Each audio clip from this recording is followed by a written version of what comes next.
I didn't find the footage online. That's the first thing I want to be clear about.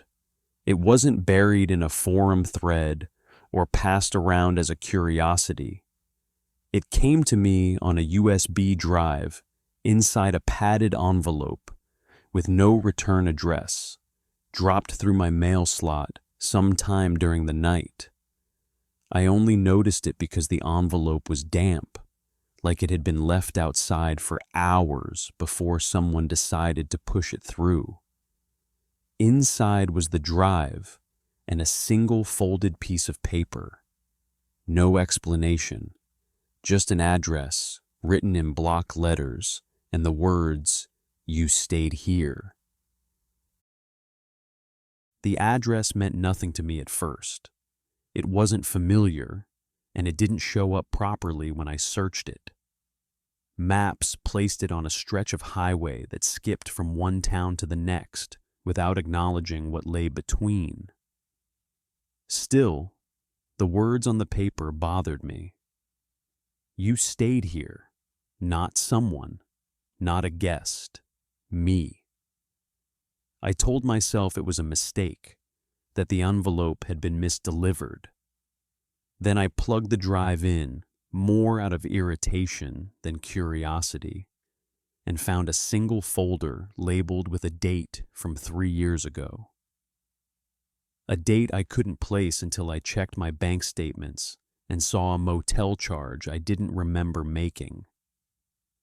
The footage was raw, unedited. Long stretches of nothing punctuated by moments of quiet activity. The timestamp in the corner of the frame didn't progress normally. Sometimes minutes passed in seconds. Sometimes it froze altogether while the image continued. The camera angle suggested it had been placed on a dresser facing the door of a motel room.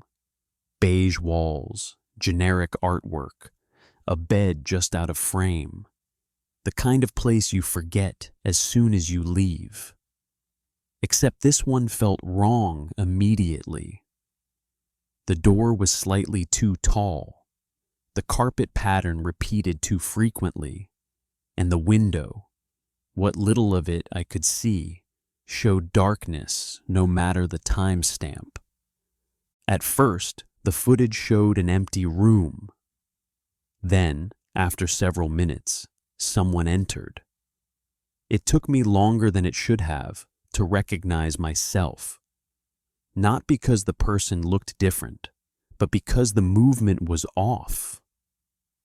The version of me on the screen moved like someone carefully imitating familiarity, touching objects a beat too late, pausing as if waiting for permission.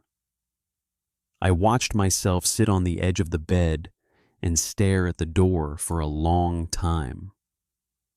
The timestamp said 11:42 p.m. It stayed that way for the next 20 minutes of footage. I don't remember staying at that motel.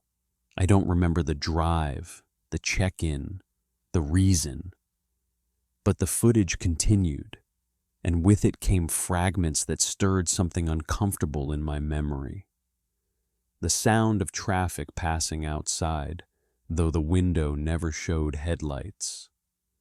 A knock on the door that didn't come from the hallway. In the footage, I didn't answer it. I just stood up and turned the deadbolt slowly, like I was following instructions I couldn't hear. The door never opened. The knock stopped. I sagged against the door afterward, breathing hard, whispering something too low for the camera to catch. More files followed, different angles, hallway footage from a ceiling-mounted camera. The motel corridor stretched longer than it should have, doors lining both sides in identical intervals. The carpet pattern flowed uninterrupted, no seams, no wear. I watched myself walk down that hallway, stopping occasionally to look at door numbers that didn't change. Room 12. Room 12. Room 12 again. Each time, the door was slightly different. Newer handle, older paint, a different scratch near the lock. At one point, I turned and looked directly up at the camera. I don't remember doing that. But my face on the screen was strained, eyes wide, like I was trying to recognize something that had just noticed me back. The worst footage came last. A file simply labeled checkout. It showed the motel office, empty, lights humming softly. The front desk bell rang once on its own. From behind the counter, a figure rose into view, not fully, not clearly, just enough to suggest height and presence without detail. The timestamp flickered wildly. I entered the frame from the left, carrying my bag. I set it down on the counter and hesitated. In the footage, I said something. This time, the audio caught it. I think I stayed too long. The figure behind the desk tilted its head. The lights dimmed slightly. Then the footage cut to black. I pulled the USB drive out and sat there for a long time, staring at my reflection in the dark monitor. I didn't feel panicked. I felt aligned, like something had clicked into place that I hadn't known was loose. Over the next few days, things began to surface in my memory. A stretch of highway I always drove past without remembering. A sense of relief when seeing certain exit signs. The habit of double-checking hotel room numbers before unlocking doors. These weren't new behaviors.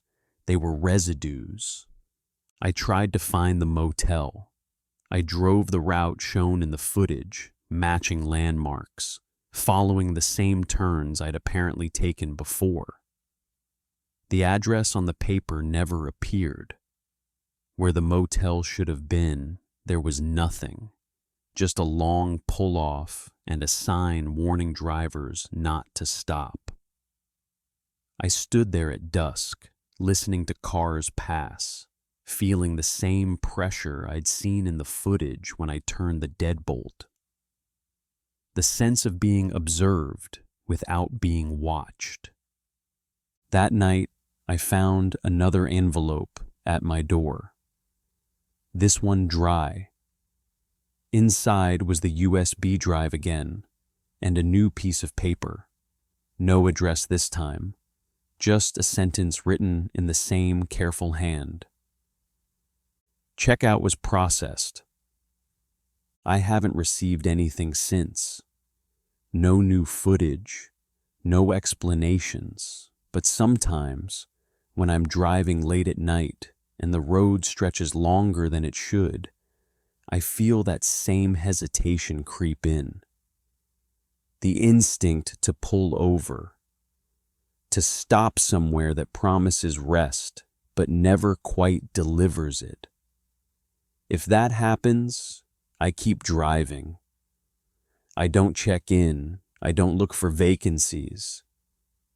Because I know now that some places don't exist to be remembered. They exist to make sure you leave